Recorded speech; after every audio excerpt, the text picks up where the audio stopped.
So, I heard of something that was really probably describes what I'm going to do for you this afternoon. Probably better than the wording I had, so I'm going to use it. And it was your words, and it said, you've got to learn to poach before you can be the gamekeeper. And in fact, that's perfect, because what's interesting about myself, I work for a company called Entrust, and believe me, this is not going to be a sales job today at all in terms of my company. It's going to be educational completely. One of the things about my company is, of course, we're a company of defense. We defend digital identities. Every day we build products for that. And I work with people who've dedicated their lives to doing defense. And what we've done at Entrust now over the past couple of years is actually make a fairly substantial investment in understanding the offensive side of things. And I think it's still new to a lot of people when I'm talking to a group like this. You might be security professionals, you might be people who successfully defended against attacks, and probably tell me more about the bits and bytes of malware code than perhaps even I've seen. But a lot of people still in a room just like this have not actually seen what the attacks actually look like and what's fundamentally going on. And what I can tell you is most of the attacks that I've really taken a really good hard look at, one thing they all have in common is they're all going after identity. They're all going after a credential, an identity, call it whatever you like. But that's essentially what they're going after. And so therefore the protection of identity is really important. And it's something that at Entrust, that's actually what we do fairly well. You don't usually think about Entrust in the malware space, and that's why. It's because we're not out there analyzing on a desktop, we're not analyzing on a network, but we are protecting digital identity. That's what we do. And so I'm going to show you 4 different kinds of credential stealing today. One of which has been around a very long time. Some of you have actually heard of it a million times, but maybe have never actually seen it or understood the implications of it. And all the way up to an attack that's been out for 17 years and will continue to for maybe another 17, depending on what Microsoft does with their operating system. And I'm going to show you another form of attack, which I think is the future of, the near future of what you're going to see in terms of attacks, and why Entrust is really strong in terms of trying to promote the idea of protecting not just a strong authenticated session, but also protecting your transactions. What I mean transaction, I mean that in the most generalized sense. By the way, this is just a picture of back home right now. It's a little different than here. It's my home back in northern Ontario in Canada. Key logging is something that everybody's heard about it. Not a lot of people have seen it. And I'm going to run through this fairly quickly, but it has a bit of a twist at the end. A lot of people I see in the technical journalism, there's some of you maybe in this room who may have been interviewed by media. You never know. Some of you might still be giving advice, such as don't use short passwords, or don't use a simple to guess password. Use a long password. Uppercase characters, lowercase characters, different kinds of symbols, with the assumption that what the attacker is trying to do is guess a single-factor authentication password just by guessing it. And in reality, it doesn't matter if your password is 150 Mongolian characters. And the reason for that is the malware is simply going to listen within a specific portion of memory in the Windows operating system and actually track what you're actually typing. Let's actually take a look at what that looks like. This is, on the left-hand side, very stock standard version of Windows. It has basic Microsoft Defender antivirus on there. It's got a software firewall. Basic Windows 7. It could be Windows 8. It works identically the same. On the right-hand side, any of you have ever used Metasploit? This is it. Any of you who have ever hired a penetration tester? These are the kinds of tools that those people kind of use.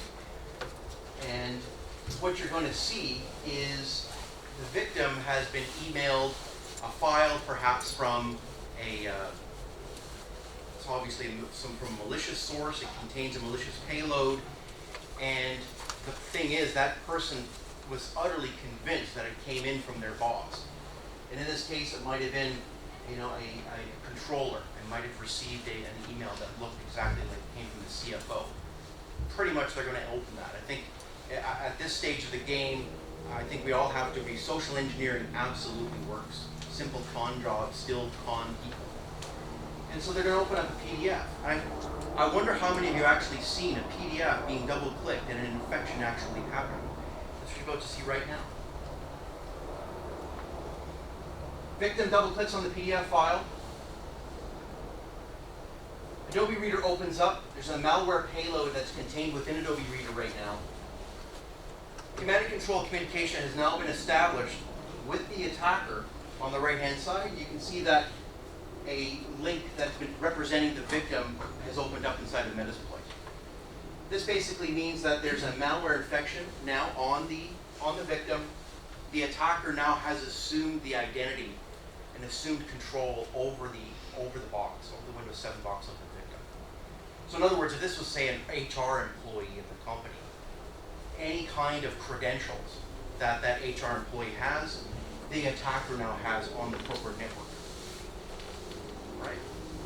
And so the very first thing that an attacker wants to do, this is a technical group, so I could probably talk through this with you guys.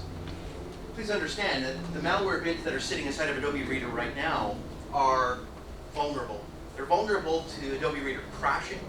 They're vulnerable to the user actually wanting to close Adobe Reader at some point. Because as soon as those malware bits are closed out of Adobe Reader, they're going to die. The infection's over. So the very, very first thing the attacker wants to do is actually get the malware bits to actually be somewhere else so they can persist. So the memory hooking technique of malware on a desktop environment is what I'm trying to talk about here. The Zeus virus, for an example. When you download the Zeus virus as a payload, what it's actually doing is hooking the memory space of your browser. I'm sure many of you have actually done an update from Microsoft, where you actually download the update,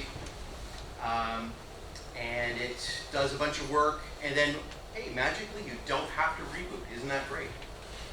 That technology, where a bunch of new bits came from a source, replaced the bits that are actually physically on your box without having to reboot, by hooking the memory space of your existing, what's going on in your computer right now, that technology is fundamentally how malware works on a desktop environment. And this is where I'm going to pause and actually then talk about, that's the fundamental difference with this. That's the fundamental difference. That memory hooking technology, that's fundamental to how malware works in a desktop environment, of which there will never be a patch for it, because that's how a lot of legitimate software works. It's exactly what you won't find on this. On a mobile environment, whether it's Android or iOS, each of the applications is actually sandboxed. Apps can talk to apps. It's possible, but there has to be a very strict intent and workflow that's actually put between them. It's not the free-for-all environment that you see in Windows, or in Mac, or in Linux. They're all the same in terms of how they do that memory hooking. In fact, the Zeus virus has been ported to Mac and to Linux successfully in the white hat community. So the very first thing the bad guy wants to do is hook the memory space of something to get the malware bits out of Adobe Reader in order to do the next step of the attack. And what we're going to do here is just show off and do something that the attacker would never do, which is actually to migrate the malware bits into a hidden notepad. The attacker would never do that. The attacker, the reason why we're actually going to do it is simply to show you that every single thing that's happening now at this point is completely silent to the victim.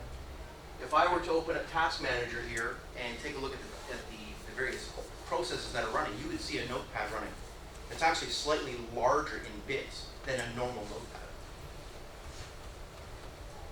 Just because you're a technical audience, you have to understand this. Probably 90% of the time when I've taken a look at these things, the malware bits actually hook into your printer spooler. Main reason is because the printer spooler has the system printer. Side note. To start keylogging in Metasploit, it is as simple as asking for it. Click on log keystrokes. The very first thing that happens is It migrates the malware bits now into Explorer.exe. You can see that happening right now. Explorer.exe is the memory space of the desktop environment. Every time you click a keystroke, those keystrokes are actually logged inside of the memory space of your desktop. So if you open up something now like sticky notes, start typing, every single one of these keystrokes is being sent over an asymmetrically encrypted port 443 to the attacker. If we start typing backspace key, some other keys like this, every single context is being logged. You can see that every single keystroke is being sent to the attacker down the bottom, if you can't see that at the back of the room. So to just continue this on and make the final point to this, we're actually going to open up browser, go into basic website that has single-factor authentication, start typing in a username, start typing in a password right after that. We're not picking on Salesforce, they just happen to use single-factor as a default. So does my bank in Canada, by the way, if you want to steal all my money. Can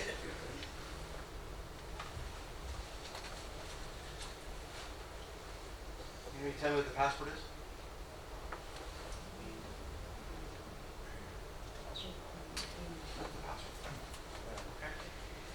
So at this point, sometimes I get questions at this point where somebody will ask me, what happens if I copy and paste my password from a file?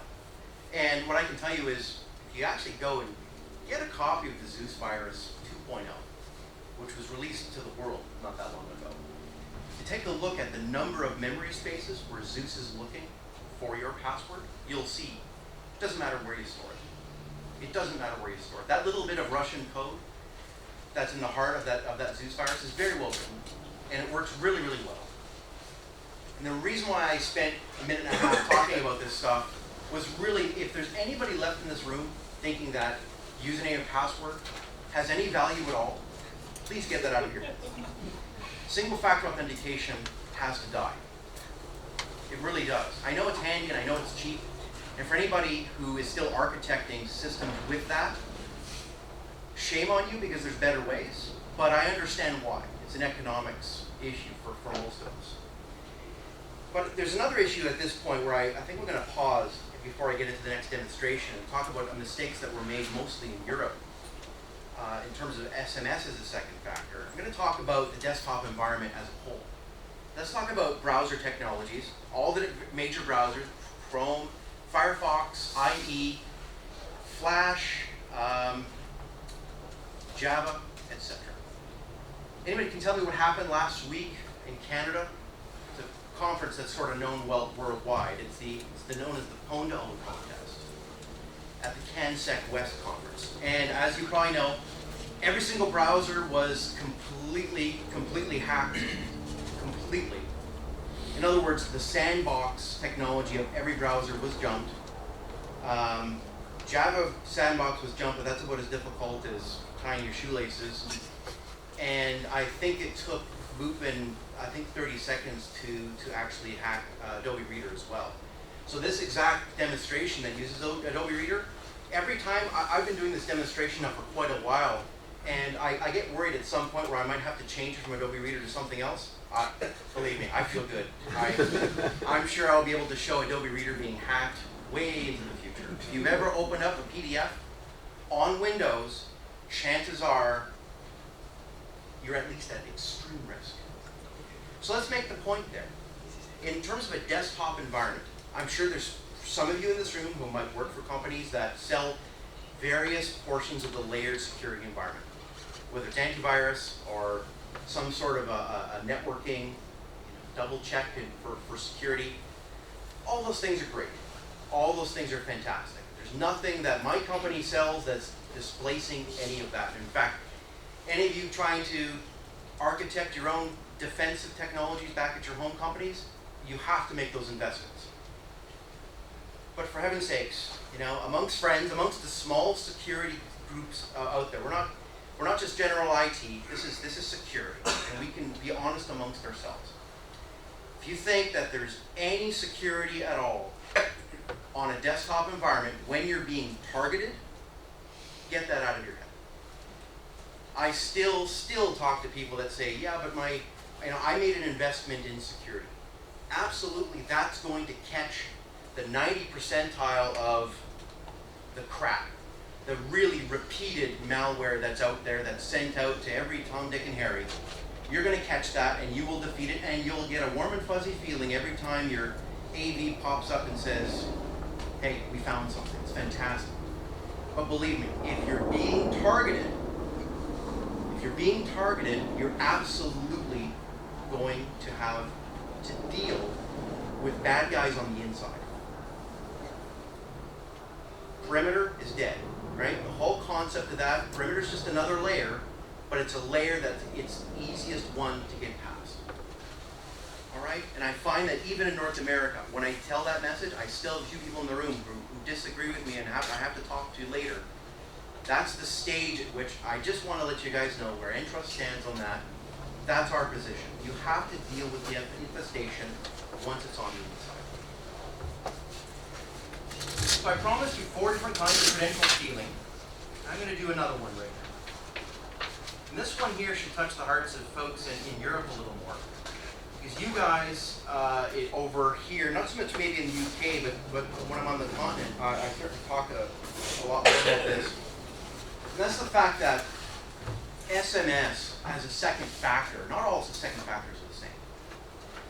An SMS, imagine a bank, and if there's any bank people here, I apologize ahead of time, because I pick on the banks quite a bit. The architectural decisions made by banks just boggle my mind. Imagine choosing a security method where a part of the channel of communication is completely open to the public. Completely open, not even slightly sort of obfuscated, but I'm talking about open. If you've ever been to Black Hat or DEF CON conferences in North America, I'm sure they have the equivalent over here. I've been in a room with thousands and thousands of people where we were invited to actually type text messages on our phones, and all those text messages were broadcast on a screen the size of a movie theater, right? So it just goes to show you that just with a simple $1,000 femtocell device that's been modified slightly, you can perform a man-in-the-middle attack on SMS effortlessly, including on phone calls and everything else. Don't go there. But in terms of SMS, there's really no protection. But SMS redirection malware on Android devices is something that, when it was first talked about, the bankers, I was in the room when the bankers actually said, nobody would ever do that. This is impossible. The chance of it is so slim. And I think the statistics on Eurograbber, some of you probably in this room know it better than I do. I think in the first weekend, over 10,000 people actually installed the Zitmo virus on their Android devices. Let's have a look at what it actually looks like. I'll set this up. On the far left-hand side here is the back-end system of a bank. The bank is about to send a one-time password TAN code by SMS to the victim. The victim is an Android device in the center. On the right-hand side, just happens to be an iPhone, and that's the attacker. The attacker has just initiated a malicious transaction. All right? He's stolen the credential of the victim and wants to drain a bank account of $25,000, euros, pounds, whatever. Well, obviously, the last thing that the attacker wants to happen is for the victim to actually receive that SMS message, because that would tip them off. If you received a text message 10 o'clock at night saying, hey, is that you taking $25,000 out of your account? You might call your bank, and that's going to end the fun times for that guy, right? So what the attacker's done is the attacker has previously sent the victim an SMS message saying, hey, this is your bank, and if you click this link and install this little piece of software, it'll improve your security. You might think that's ridiculous. Nobody would ever click on it. 10,000 people on the first weekend clicked on that link and installed that software. Okay?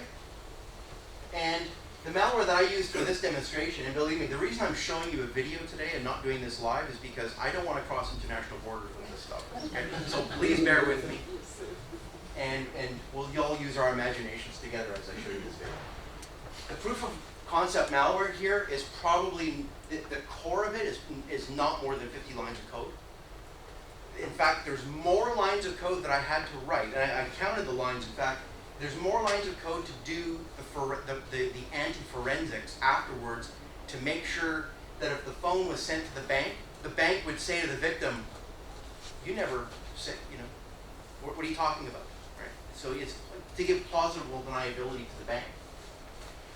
The bank is going to now send a TAN message, an SMS code, to the victim. And in fact, just to show, I'm going to highlight on the screen here the phone number that's actually being used. The victim phone number and the bank backend system are matched, and the TAN message is about to be sent. The message is sent. You would expect to see it on the victim, and you don't. You see it on the attacker. The victim sees nothing. Exactly what the attacker wants to happen.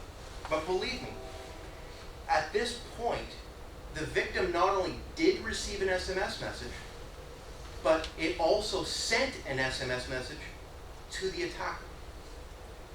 And there is nothing on the phone at all in terms of evidence. I'm sure if it was sent to a really high-end shop, they might find something. But there's no evidence at all on the phone that anything was seen. Now you might say to me, well, what happens if I were to actually be looking at the SMS app at the point in time that this attack was happening? Well, okay. Well, that's why I'm going to do it again.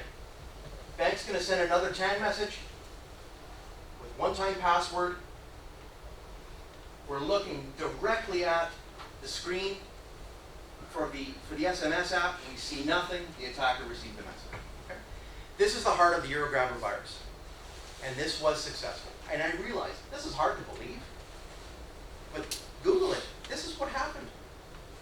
Not all second factor are the same.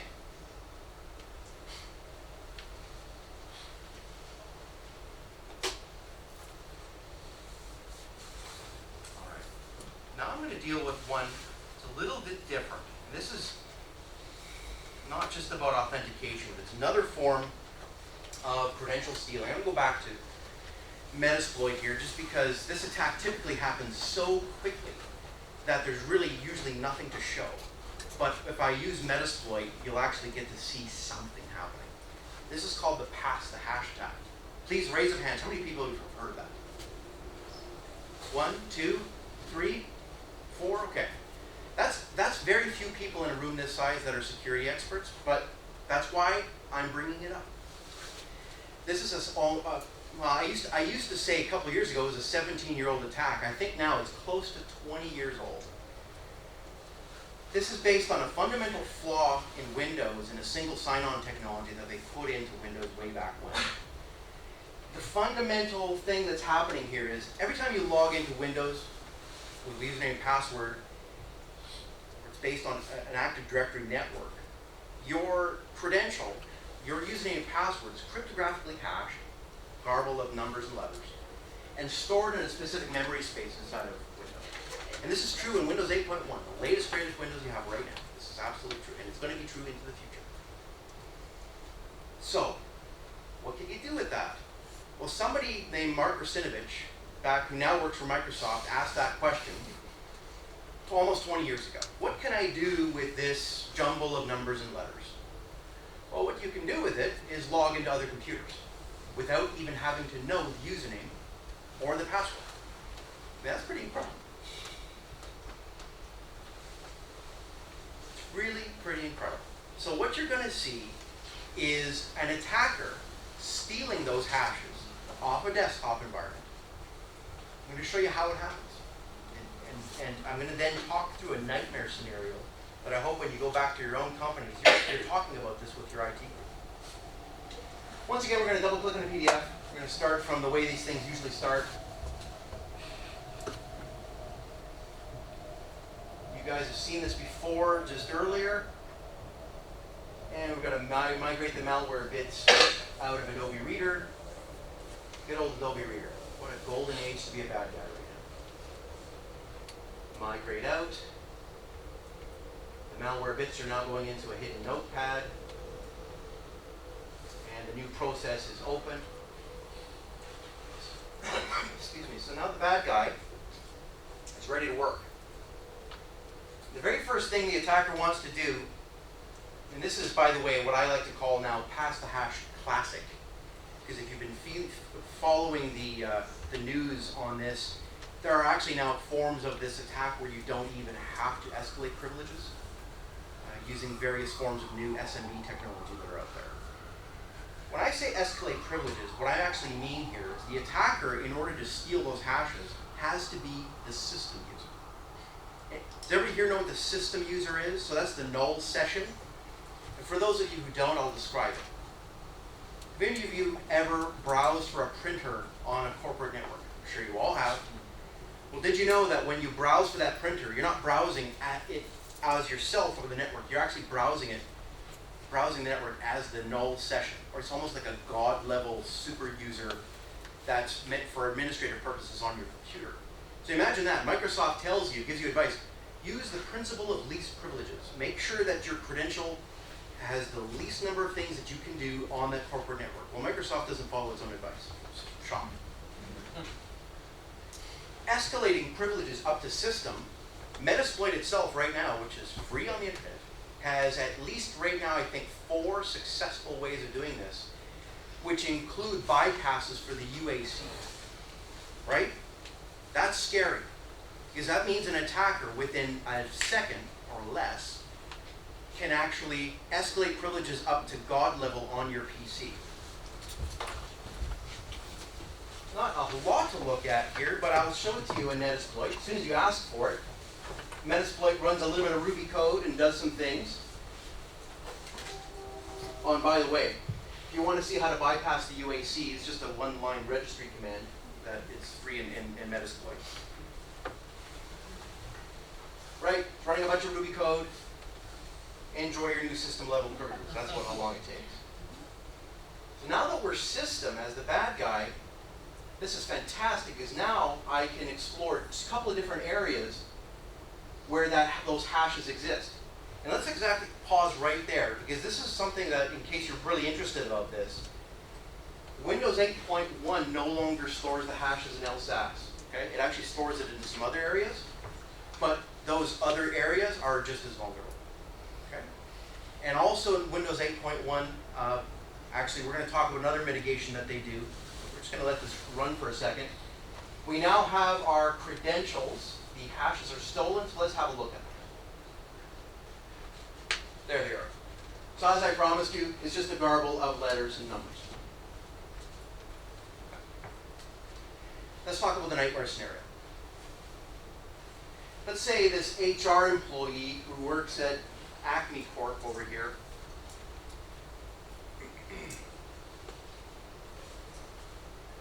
was an HR employee who had the week before called up their IT department. Hello, IT department, I need some help. The domain administrator, who that person has called, actually now has RDP'd into this box, did some work, logged out, called up the HR employee, said, I'm done, you're good to go. HR employee is thrilled, gets on with their day. What's happened? Well, before Windows 8.1, that simple act of RDP dropped the domain administrator's hash onto this computer. Stop this. Okay, so if the attacker now has all the hashes that were stored in the memory space of this machine, the attacker now has the domain administrator's hash as well. What could you do if you had the credential of your domain administrator inside your corporate network?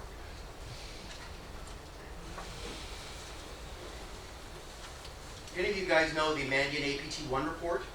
This is what they're talking about. This is exactly how the Chinese operators are just running rampant inside of North American and European networks. It's this. This is a 20-year-old attack based on a flaw of how Windows works. So this is a point in a lot of these demonstrations where I have to make the point, you know that word hacking implies kind of a breaking, and it's not. The bad guys are using the operating systems as they were designed. Okay? It might not be the way you want them to be using them as they were designed, but that's the point. those pathways of thought, that diagonal thinking that those bad guys are doing is better than our thinking. And that's why they're winning right now.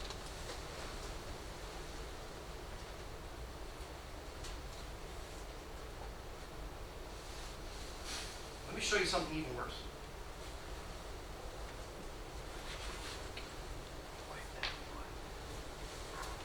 This is tomorrow's malware. It happens so fast that I was admonished by my bosses for this demonstration for a couple of reasons. One of which is that it renders a lot of products that we sell and support. I won't even finish that sentence. But the point of this demonstration, there is hope at the end. And also the fact that I wrote this malware myself just as a proof of concept, isn't to show off or anything. Believe me, it's fully with humility. It's to really show. If one little guy in a lab can write this, imagine what the real pros have in their technology pipeline. And that's one point I really want you guys to walk away with is this. You know, if we're talking about who the poachers really are, one of the attributes that they have is extreme discipline. And that discipline is this. It seems like they don't use more technology than they have to. Their techniques are repeated only as much as they need to be. Their tools are only as sophisticated as they need to be. And when we put up little barriers, they just have to pull out something out of their bag of tricks, something usually very small, and they get around it. Hence, exactly the kind of mistake that the bankers made when they decided to go to SMS. Oh, nobody would ever be able to, you know. That's not the kinds of techniques and procedures that the bad guys were using yesterday. Yeah, well, you didn't make it difficult enough for them. And their pipeline of technology, including techniques, is massive. Massive. So let me show you a little something. You're about to see, not a sales job, but you're about to see our product in terms of a stronger form of authentication. It's utilizing a mobile device as a second factor. Terrific. And one of the big differences in this second factor is it's encrypted completely. The chain of communication from the back end of the bank to our Identity Guard product, which then talks out to Apple, to your phone, and then phone back to Identity Guard, etc., etc., etc. That entire chain of communication that happens in that second factor is encrypted. And therefore, my ability as a bad guy to get into those messages, more difficult. Never ever going to use the word impossible, but I'm definitely going to use the word a lot more difficult than SMS. Okay? So we're talking a strong form of authentication. That's what you're about to see. I'm going to log into what we call the Any Bank, which is a demonstration bank in my company. And as you can see, it simply waits for challenge notification to show up on your phone, which has shown up. When we click on that challenge notification, you get a really simple user interface, which basically says, hey, is that you trying to log into your bank? And it is, right? In this case, it is us trying to log into our bank. That's fantastic. And therefore, I'm going to hit the confirm button. And obviously, if it wasn't me, boy, that cancel or confirm button, wouldn't you like to be the person who's collecting this for fraud measurements and etc. You know, there's so many great reasons for wanting to catch the bad guys up front. But in this case, it is us. So we're going to hit confirm.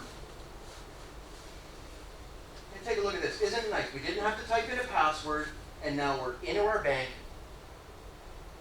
just with one button click from our phone. And now notice, the user hasn't clicked on anything here. User hasn't clicked on transfer money, transfer funds, pay bills, etc. And don't forget, this doesn't just have to be a bank. It could be a back-end ERP system with your HR employees, your finance employees. It could be anything. It could be any kind of website that you've protected with a strong form of second-factor authentication. But what happens in this particular case is this computer's infected, and a second challenge notification pops up on the phone. Well, let's take a look at that. For those of you at the back who can't read it, it basically says that $15,000 is about to be drained from your bank account. What in the world did that? Well, it wasn't me. It was malware on this device that simply waited for the strong authentication to occur, and the malware initiated a malicious transaction during the session. So remember, for those of you who are architecting security, having that really strong gate is a great idea. But remember, with cyber, things are a little different. And when you strengthen that session, you've done a great job. You've taken the risk profile and the attack surface down to here, but you haven't closed it yet. Because now what you've done to the attacker is you've said to the attacker, you cannot initiate a malicious transaction anytime you want. But what you have said to the attacker is, you can initiate a malicious transaction during the valid, strongly authenticated session. And that's exactly what's happened here. But something else that's happened here is the fact that you actually get to see this screen. And this screen gives you a lot of context. And this screen is basically saying to you, hey, you now have a cancel or concern button. I would, hey, if my bank in Canada that just has username and password, free for all my privacy's gone, all my money could be gone tomorrow, just from that simple key logging demonstration I did 30 minutes ago, I now have the ability to hit the cancel or concern button because I'm protecting my transactions as well. And if I saw this and I hit the cancel or concern button, I've actually protected myself from the inevitable malware that's actually going to get on my desktop. Here's one point. Here's something else that's really important, is context. Context of transactions. Let's say I did initiate a legitimate $100 bank transfer. I'm sure we've all done that. And what the attacker could also do, knowing all this technology was in place, was piggyback onto that malicious transaction. Change, one-time password or something comes in, whatever banking architecture, security there is, that says, hey, you just initiated a transaction and here's your one-time password in order to complete that transaction. Hey, terrific. But what happens if the bad guy actually swapped out your numbers that said, drain my bank account, and sent it to Kazakhstan? But that context is hidden from you. That's part of the beauty of what you're seeing on the screen as well. So not only do you have to protect your session, strong authentication, and protect your transaction by reducing or eliminating the silence of the malware, but you also have to worry about the context of your transaction. Because the encrypted nature of the communication going through all of this, from the back-end system of the bank to your mobile device, I can now see what the true transaction values are. And for the attacker to be able to change this on me, it's going to be really, really, really tough.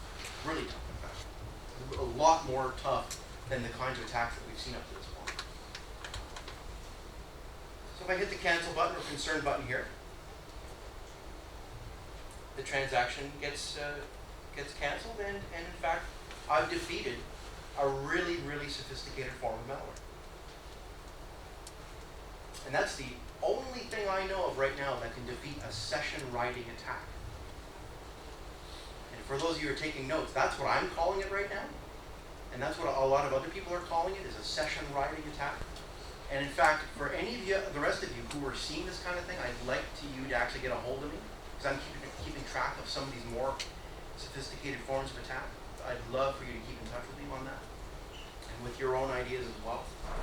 But I wanted to bring that to this is why I'm all over Europe and all over North America talking about this right now, because this is what we're about to see.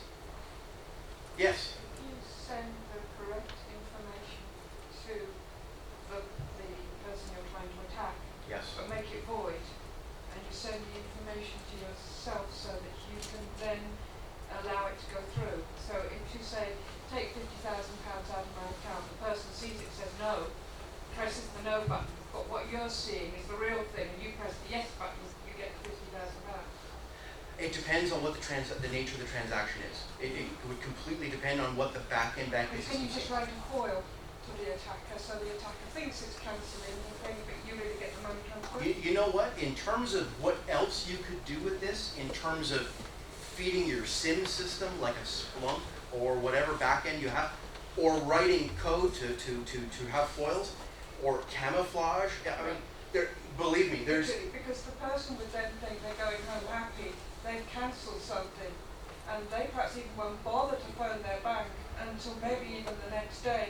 If you press the OK button, so you've already got the money in your account, and you transferred it somewhere else immediately. Sure.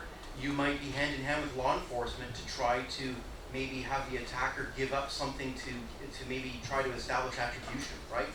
All kinds of really good ideas. Because once you've seen the code to this, then writing what I call a foil to it is not that. I agree completely. There's a ton of ideas that you could employ with this. It depends on how sophisticated you want to get. But I'm just trying to introduce the idea of not only do we need strong authentication, and we really, really do need strong authentication now. It's username and password and SMS business, that just has to. I think SMS has its place. I think even grid cards, they have their place for things that are lower risk. I think when money's not involved, and maybe it's just a little bit of private information, maybe your email address. I think that for those of you who've architected things like grid cards and SMS, hey, that's fine. And I don't want you guys to leave this room thinking that geez, that Soroko guy just absolutely blasted us for nothing. It's not true. I think it has its place. I think the mistake that's been made is the risk is here, but the authentication techniques you've chosen are here. And I think what I'm trying to show is a sweet spot of, if your risk is here, maybe your authentication strength needs to be about here. The point being, there is no such thing as a silver bullet. There's no such thing as 100% security. But we just have to make it difficult enough so that the attacker either says, you know what, maybe instead of just stealing bank account money, maybe I'll get into the business of stealing state secrets, and maybe I'll go work for my national government, because thugs and government quite often are the same thing. Depending on what jurisdiction you're in, I hate to say it. That's a very coded wording of what I really mean there. But you have to understand who the bad guys really are here. This is a really, really, traditional banking today is extremely juicy and easy for them, and stealing bank cards in the United States is, my God, 8-year-olds in Nigeria are doing it now, right? So if we just make it difficult enough for them to say, hey, you know what, lay off retail banking, lay off some of the areas that are juicy right now, go steal other things. I mean, they're going to go somewhere. Yes? Have you seen the little calculator devices that banks use predominantly over here? So if I want to initiate a transaction, I have to put in a challenge response, which is based upon the transaction amount and the account I'm trying to send it to. Yeah, absolutely. I've seen mistakes in how they're implemented. Mm-hmm. I've seen them. The problem is that here's the fundamental problem. Is I've seen it where you actually have to type something onto the PC. Mm-hmm. If you're trusting Windows for anything, you fail. If I'm your auditor, I'm putting a big red X right through it. And I've seen that in Europe. And if it's something that's truly out of band with a secure device that is the out of band device, I say I'm all for it. But if you're having to type a one-time password into a PC, fail. Fail. We've got 10 more minutes, guys. Yeah. When you say out of band, Sorry. When I say out of band, one of the techniques used for authentication in out of band is voice Yes. biometrics. yes. It can be genuinely out of band, which means that it's actually a telephone call to the Yes. handheld. Yes. It can also be inbound through the data network. Do you distinguish between the level of security of those two? Well, let me Because put it voice this is more way. difficult to fake even with an inbound data connection. Banks like voice because voice is something that seems to be sexy and easy. And that's kind of a part of the marketing that the bank likes to do, and say, hey, we'll give you a second factor that's really, it looks like something Angelina Jolie might have done in a movie, right? Is it giving you better security than your mobile device? No, and I'll tell you why. I'm a statistician by trade, and I can tell you that the reduction in your voice, in order to not cause false positives, in other words, no, that's not your voice, when it is your voice, it was just slightly different enough that it failed. The problem with frankly, any kind of biometric, there are really, really good ways of doing biometric, and some of the partnerships Entrust has done, maybe, it's one of the reasons why Entrust, it's such a difficult thing to do well. We don't build those devices ourselves. I appreciate the problem that biometrics have, and the biometric problem is fundamentally one of false positives. When you tune a false positive away, you've opened the door for attack. In order to make biometrics more and more usable and less problematic and buggy, what you've essentially done is make it easier for the attacker to imitate you. And voice may be the easiest imitation of all. I'm not saying it's easy.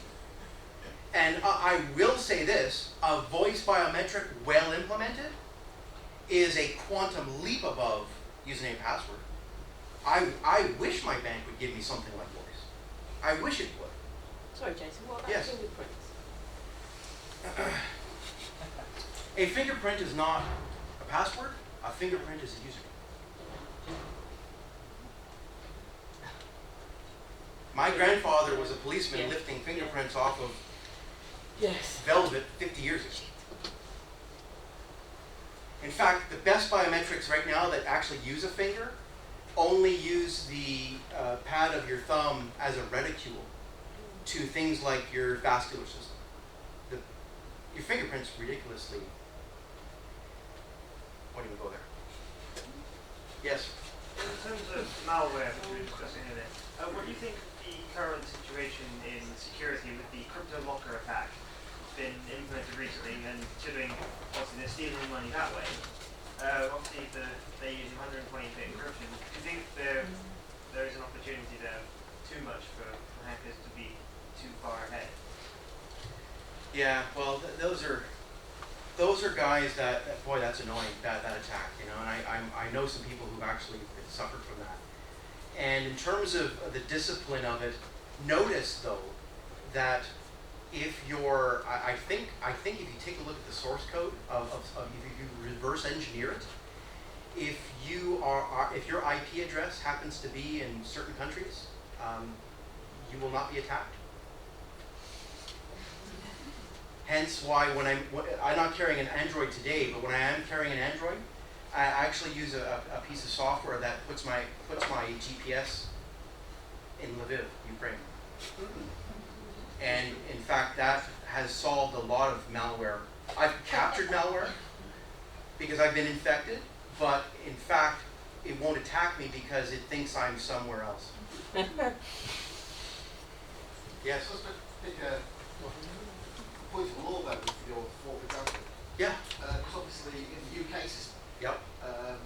we use certification on apps to verify if you actually click on OK to say yes, transmit this money. Yep. We actually rely the legal stance and legal position of the certificate on the app to say. Perfect. So let me stop you right there. But especially Legitimate app. This is not man in the browser. no. This is not an illegitimate app. This is legitimate app, legitimate browser, legitimate, fully app certified, fully everything. The malware that's sitting on here is working at a different level. So would it not change the stance of the legal system, especially in Europe, about the acceptance of a home certificate digital signature as actually something being required to certification like this? I think that all layers of security are absolutely needed. I don't think that those kinds of really, really good decisions, and I think it's a good decision, that should never be reversed. Those kinds of things should be considered another layer of security. But is it sufficient? Not even close. Right? Yes. I've got a voice recognition system, Yeah. and I fairly well tuned it. Yep. And now I've got a small phone here, but when originally I had the microphone with it, when somebody passed by, occasionally, even though it's well tuned, they can get their words through it. So I tune my voice recognition system quite highly, and it's probably much better than the password and the login. It's by no means foolproof. Appreciate that. Yeah. And somebody who's got a voice package could easily mimic me once they've heard me speaking. If you're talking to a statistician, if you bring in a statistician as a pen tester on a voice biometric, all the statistician needs to know is what fraction of standard deviation away that you've tuned out, and I'll reproduce your voice, right?